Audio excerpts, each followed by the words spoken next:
Le sujet sur le skateboard à Cuba, c'était vraiment quelque chose d'agréable pour moi parce que ça me permettait vraiment d'allier la photographie de sport extrême et le reportage social auquel j'ai été formé à l'école de photographie. Derrière l'histoire du skateboard à Cuba, il y a une vraie histoire qui concerne Cuba en général. Et le skateboard était un peu la porte d'entrée pour en parler. Cuba est un pays qui a longtemps renié les États-Unis et c'est des jeunes qui pratiquent un sport typiquement américain. L'influence américaine, on la retrouve également dans tout ce qui est musique, du rap américain et je pense que ça doit représenter un idéal pour eux.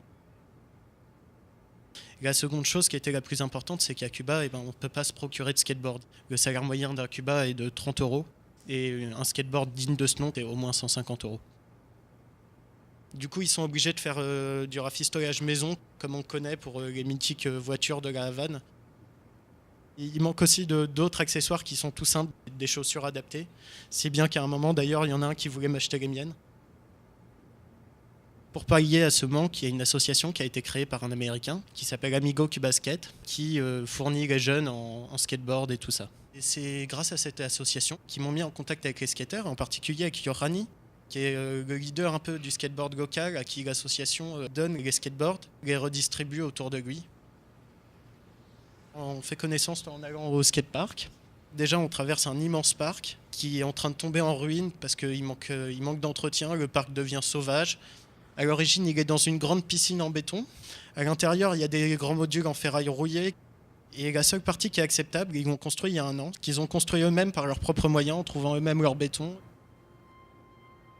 La Havane, ces temps-ci, est une ville qui vraiment change, qui est en train d'alterner entre tout ce qui est en ruine, les trottoirs boursouflés, et des choses qui sont rénovées pour les touristes essentiellement.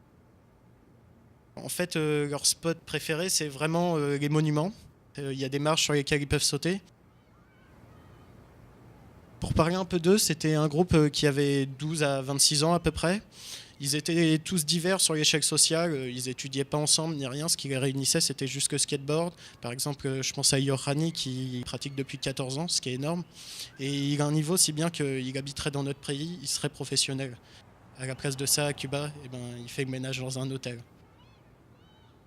Mais entre eux, il y a quand même une relation amicale qui est très forte, qui est faite par le skateboard et réunie par le skateboard. Ils se prêtent du matériel. Souvent, les skateboards, vu qu'ils sont limités, ils appartiennent à 2 personnes en même temps, un couple, un frère et une sœur. Quand elles cherchent à pratiquer, il y a un jeu de séduction qui se crée un peu. Je me souviens de cette scène où l'une voulait essayer de monter sur le skateboard pour la première fois et que l'un d'entre eux a pris beaucoup de plaisir à lui dire « Oh, je vais te tenir par les hanches pour que tu puisses apprendre à avancer. » Voilà. J'ai assisté à la construction du premier skatepark officiel de Cuba, construit par le gouvernement. Il est tout petit, alors que chez nous, on a des skateparks dans les plus petites communes de France depuis les années 80. Je me vois y retourner dans 10 ans pour faire, oui, un avant-après.